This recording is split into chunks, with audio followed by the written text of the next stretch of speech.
केंद्रीय मंत्री अनुराग ठाकुर जी इस वक्त हमारे साथ मौजूद हैं। 3 बड़े बयान सामने आए हैं भारतीय जनता पार्टी पर सवाल खड़े करते हुए। सबसे पहले पंजाब के पूर्व सीएम चन्नी साहब की ओर से कहा गया है कि ये जो पुंछ में हमला हुआ है वो एक साजिश दिखाई देती है। कांग्रेस सदा सेना के पराक्रम पर, सेना की काबिलियत पर प्रश्न चिन्ह खड़ा करती रही है। चाहे वो सर्जिकल स्ट्राइक हो, एयर स्ट्राइक हो या डोकलाम में मुंह तोड़ जवाब चीन की सेना को देने का हो, कांग्रेस कभी भारतीय सेना के साथ खड़ी नहीं हुई। ये लोग वो हैं जो जीप कांड से लेकर बोफोर्स घोटाले से लेकर अगस्ता वेस्टलैंड तक दलाली खाने वाले इनके नेता रहे। कांग्रेस पार्टी पर एक गंभीर आरोप लगते रहे और आज ये सेना पर एक बार फिर सवाल खड़ा करते हैं। आखिर कांग्रेस की सोच क्या है? ये कहते हैं परमाणु हथियारों को समाप्त कर दें, देश को कमजोर कर दें। अरे कितनी बार विदेशी ताकतों से हाथ मिलाओगे? कितनी बार भारतीय सेना के खिलाफ आप अपनी आवाज उठाओगे? ऐसी कौन सी मजबूरी है कि चुनाव के लिए कांग्रेस को इतना नीचे गिरना जरूरी है? ठीक है, आपको लग रहा है कि इस पूरे मामले में नीचे गिरी हुई कांग्रेस ने इस तरह का बयान दिया है। दूसरी तरफ फारूक अब्दुल्ला साहब का बयान आया है। उनकी ओर से कहा गया है कि ये जो बार बार पीओके की बात करते हैं कि हम मिला लेंगे, राजनाथ सिंह रक्षा मंत्री का बयान आया था, उस पर उन्होंने जवाब दिया है। उन्होंने कहा कि एटम बम है पाकिस्तान के पास और उसने चूड़ियां तो नहीं पहन कर रखी हैं।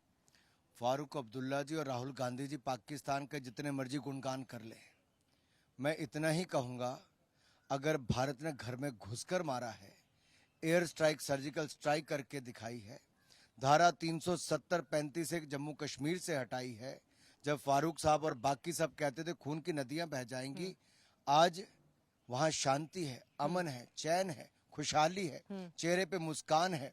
और जो कभी कश्मीर का रुख नहीं करते थे उनको मैं बताना चाहता हूं, आज वो भाई बहन भी वहां जाकर बर्फ के गोले एक दूसरे पर मार के अपनी छुट्टियां वहां मनाते हैं। फारूक साहब, 81% नागरिकों की हत्या में कमी आई, 50% सेना के जवानों की हत्या में कमी आई है, पथराबाजी खत्म हुई है, अलगाववाद, आतंकवाद में बहुत कमी आई है। मेरा जम्मू कश्मीर खुशहाल हो रहा है, विकास हो रहा है, पर्यटन 2 करोड़ से ज्यादा पार हो रहा है।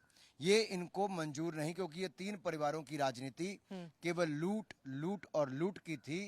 एक तरफ लोकतंत्र को कुचलते थे, दूसरी तरफ जम्मू कश्मीर को लूटते थे। ठीक है, एक तरफ पंजाब हो गया, जम्मू कश्मीर से इस तरह का बयान। अब महाराष्ट्र से भी कांग्रेस पार्टी के एक नेता हैं, नेता विपक्ष, उनकी ओर से बयान दिया गया है। उन्होंने कहा है कि हेमंत करकरे की जो शहादत हुई थी वो कसाब की गोली से नहीं हुई थी, बल्कि आरएसएस को समर्पित एक पुलिस अधिकारी, मैं उनका पूरा बयान यहां पर पढ़ देती हूं, आरएसएस को समर्पित एक पुलिस अधिकारी के हथियार से चली थी जिसकी वजह से उनकी जान गई थी। कांग्रेस के ऐसे ही बयान कांग्रेस की किरकिरी करवाते हैं। एक के बाद दूसरा नेता कांग्रेस की असलियत बताता है कि वो भारत के सैनिक हों, पुलिसकर्मी हों, उनकी जो शहादत है उस पर भी प्रश्न चिन्ह उठाते हैं। आप याद करिए बाटला हाउस कांड, इंस्पेक्टर एमसी शर्मा की शहादत हुई, लेकिन सोनिया गांधी जी, राहुल गांधी जी, मनमोहन सिंह जी उनके घर नहीं गए, लेकिन सोनिया गांधी जी उन परिवारों से मिलने गई जो आतंकवाद का समर्थन करते थे, उसमें मौजूद थे। और सलमान खुर्शीद जी ने उस समय बयान देकर कहा, सोनिया जी फूट फूट कर रोई। आतंकवादियों के मरने पर सोनिया गांधी जी फूट फूट कर रोती हैं। अब सलमान खुर्शीद जी की भतीजी वोट जिहाद की बात करती हैं।